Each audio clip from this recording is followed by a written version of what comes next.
আমরা সকলেই চেয়ে থাকি আমাদের ছাদ বাগান যেন গোটা বছর ফুলে ফুলে ভরে থাকে। সেই জন্য তো আমরা নার্সারি গিয়ে সবার প্রথম খোঁজ করি যে গাছে বছরের মোটামুটি বলা চলে 8 থেকে 10 মাস মতো টানা ফুল দেয়। তার মধ্যে একটি অন্যতম গাছ হচ্ছে বাগানবিলাস বা বোগেনভিলিয়া ফুলের গাছ। আজকের ভিডিওতে আমরা জানবো বাগানবিলাস বা বোগেনভিলিয়া গাছের পটিং কিভাবে করবেন, মাটি কিভাবে তৈরি করবেন এবং ওভারঅল পরিচর্যা কী নেবেন। নমস্কার বন্ধুরা, আজকের ভিডিওতে প্রত্যেকে করছি অনেক অনেক স্বাগত। যারা নতুন রয়েছেন প্রত্যেককে অনুরোধ করবো প্লিজ সাবস্ক্রাইব করে নেবেন এবং যারা ফেসবুক থেকে দেখছেন তারা অবশ্যই ফলো করে নেবেন এরকম ইনফরমেটিভ ভিডিও দেখার জন্য। এই যে গাছটি দেখছেন, গাছটি গত কিছুদিন আগে কিনে আনা হয়েছে। এখন এই গাছটি প্রতিস্থাপন করব। আপনারা অনেকেই অনলাইনে এবং অফলাইনেও এই গাছ কিনে থাকেন, কিন্তু গাছটি সঠিকভাবে অনেকেই করতে পারেন না। অনেকে কিছু মাস বাঁচানোর পর গাছটি মেরে ফেলেন, বা গাছের বিভিন্ন সমস্যা হয়, বা ডাল পচে যাওয়ার সমস্যা বা রুট রটের সমস্যা হয়ে গাছটি সম্পূর্ণ মারা যায়। প্রথমত যে কাজটি করতে হবে আপনাদের, এই যে মাটি তৈরিটা কিভাবে করবেন সেটা প্রথমত ভালো করে বলে দিই। পুরাতন গোবর সার নিয়েছি এখানে আমি 50% মতো, এবং নর্মাল মাটি এখানে নেওয়া আছে 30%। তার সাথে কাঠের গুঁড়ো মিশিয়ে নিয়েছি 30% মতো মোটামুটি। এই 50%, 30% এবং 20% কাঠের গুঁড়োর সাথে আপনারা নর্মালি হাড় গুঁড়ো, শিংকুচি, নিমখোল প্রত্যেক জিনিস এক মুঠো করে মেশাবেন, এবং এটাই হচ্ছে একটা আদর্শ সয়েল মিক্স। এবং এই মাটিটা আপনারা বানিয়ে সঙ্গে সঙ্গে গাছ প্রতিস্থাপন করতে পারেন বা বানিয়েও রেখে দিতে পারেন। এই যে মাটিটা প্রস্তুত হলো, এই মাটিটা কিন্তু একদম ওয়েল ড্রেন, ঝুরঝুরে এবং উর্বর প্রকৃতির মাটি তৈরি হলো, যেটা আমাদের বোগেনভিলিয়া বা বাগানবিলাস গাছের জন্য খুবই উপযুক্ত। এবার বলি যে কাজটা করতে হবে, যেটা প্রথমে আমি করলাম দেখতে পেলেন নিশ্চয়ই।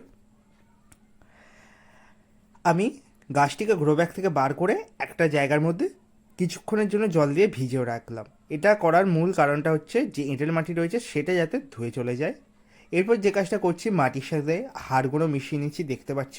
প্রথমত হাড় গুঁড়ো 1 মুঠো মতো মিশিয়ে দিলাম। মোটামুটিভাবে এই রকম সাইজের গাছের জন্য, মানে 6 ইঞ্চি টবে রয়েছে এরকম সাইজের গাছের জন্য 1 মুঠো হাড়ের গুঁড়ো এনাফ। এর পাশাপাশি শিংকুচি এইখানে শিংকুচি এবং নিমখোল নিয়ে নিলাম। প্রথমত নিমখোল দিচ্ছি, এরপর শিংকুচি দিয়ে দেবো ঠিক 1 মুঠো মতো। এই হাড়গুঁড়ো, নিমখোল, শিংকুচি আমাদের মাটি তৈরির সময় অবশ্যই ব্যবহার করা উচিত। এটা একটা জৈব শক্তিশালী মিশ্র খাবার, যে খাবারের গুণেই আমাদের গাছ কিন্তু পরবর্তী সময় তরতরিয়ে বেড়ে উঠবে। এবং বাগানবিলাস গাছে যদি আমরা প্রথম চারা অবস্থা থেকে দাঁড়িয়ে অসম্ভব সুন্দর গ্রোথ এবং ভালো বৃদ্ধি চাই, তবে আমরা এই মাটি প্রস্তুত করে রাখতে পারি আগে থেকে, বা সঙ্গে সঙ্গে বানিয়ে গাছটি প্রতিস্থাপন করতে পারি। বাগানবিলাস গাছ কিন্তু দিনে অন্ততপক্ষে 5 থেকে 6 ঘন্টা টানা রৌদ্র পছন্দ করে, তাই আপনার ছাদ বাগান তথা ব্যালকনি বাগানে যদি দিনে 5 থেকে 6 ঘন্টা টানা রৌদ্র পড়ে, তাহলে আপনারা অনায়াসেই এই গাছ করতে পারেন। এবার যেটা সবথেকে মুখ্য আলোচ্য বিষয় বলে আমি মনে করি, এই গাছ প্রতিস্থাপনের সময় অনেকে যেটা ভুল করে ফেলো, টবের ড্রেনেজ ব্যবস্থা ঠিক না করা বলতে যেটা আমি বোঝাই, টবের ড্রেনেজ আপনি মাটির টবে করুন, প্লাস্টিক টবে করুন বা গ্রো ব্যাগে করুন না কেন, গ্রো ব্যাগে খুব একটা সমস্যা হয় না, কিন্তু মাটির টব, প্লাস্টিক টবের মধ্যে ড্রেনেজের সমস্যা অনেক সময় হয়। সেক্ষেত্রে দাঁড়িয়ে গাছে শিকড় পচার সমস্যা দেখা যায়। আমরা বিভিন্ন প্রজাতির নামি দামি ভ্যারাইটির বোগেনভিলিয়া গাছ অনেকেই পছন্দ করে থাকি, অনেকে কিনেও আনি। যে সমস্ত গাছগুলো গ্রাফটিং করা থাকে কিন্তু আমাদের দেশীয় প্রজাতির রুট স্টকের ওপর, সেই গাছগুলো আমরা অনেক সময় দেখি যে রুট স্টকে হঠাৎ করে পচন লেগে গিয়েছে, যেটা আমাদের বোগেনভিলিয়া গাছে খুব একটা স্বাভাবিক ব্যাপার। এই পচন লাগার কারণে গাছটি অনেক সময় মারা যেতে পারে।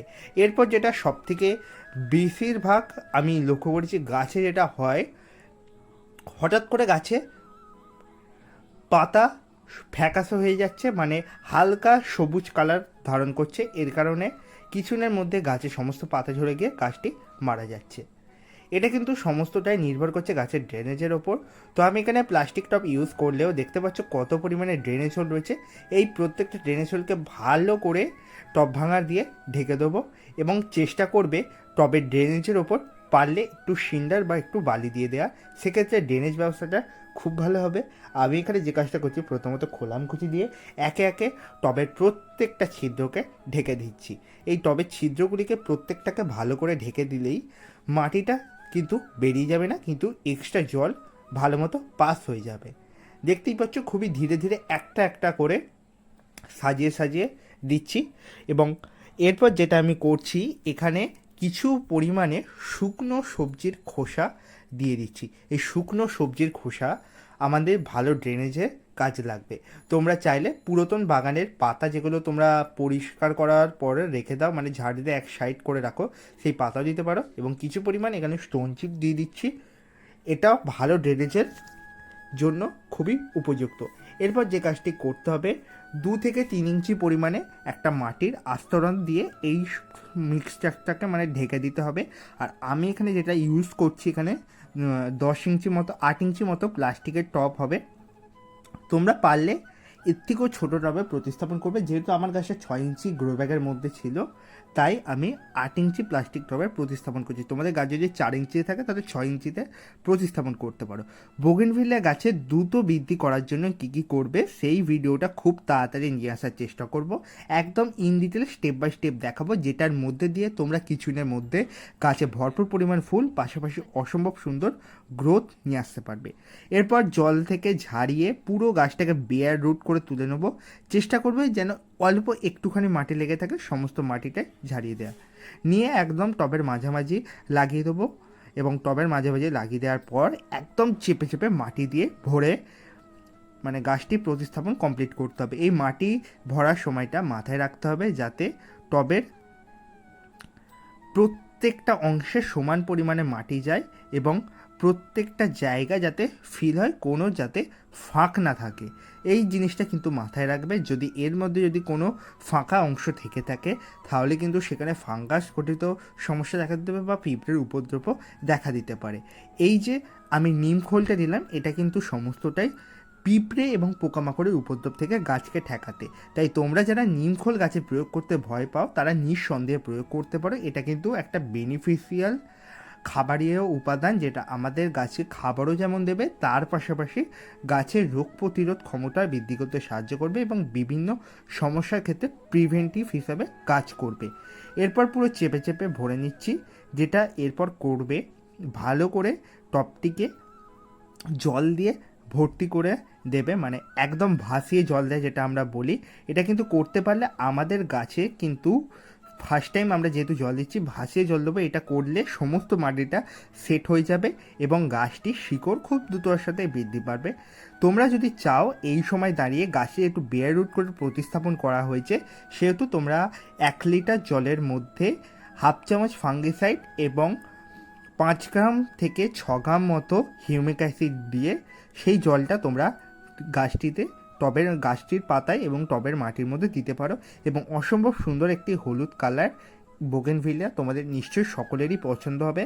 যারা ইতিমধ্যে বোগেনভিলিয়া গাছ বাগানে প্রতিস্থাপন করেছে এবং অসম্ভব সুন্দর ফুল পাচ্ছ, তারা অবশ্যই কমেন্টে জানিও তোমাদের গাছ কতদিন আগে বসানো এবং এখন গাছের বর্তমান কন্ডিশন কীরকম। তো বন্ধুরা, এই ছিল আজকের ভিডিওটি যদি ভালো লাগে অবশ্যই তোমরা লাইক করে দেবে। খুব তাড়াতাড়ি দেখা হচ্ছে আরও নতুন বেশ কিছু ভিডিও নিয়ে। প্রত্যেকে ভালো থাকবেন এবং যারা নতুন হচ্ছেন অবশ্যই ফলো করে নেবেন। ধন্যবাদ।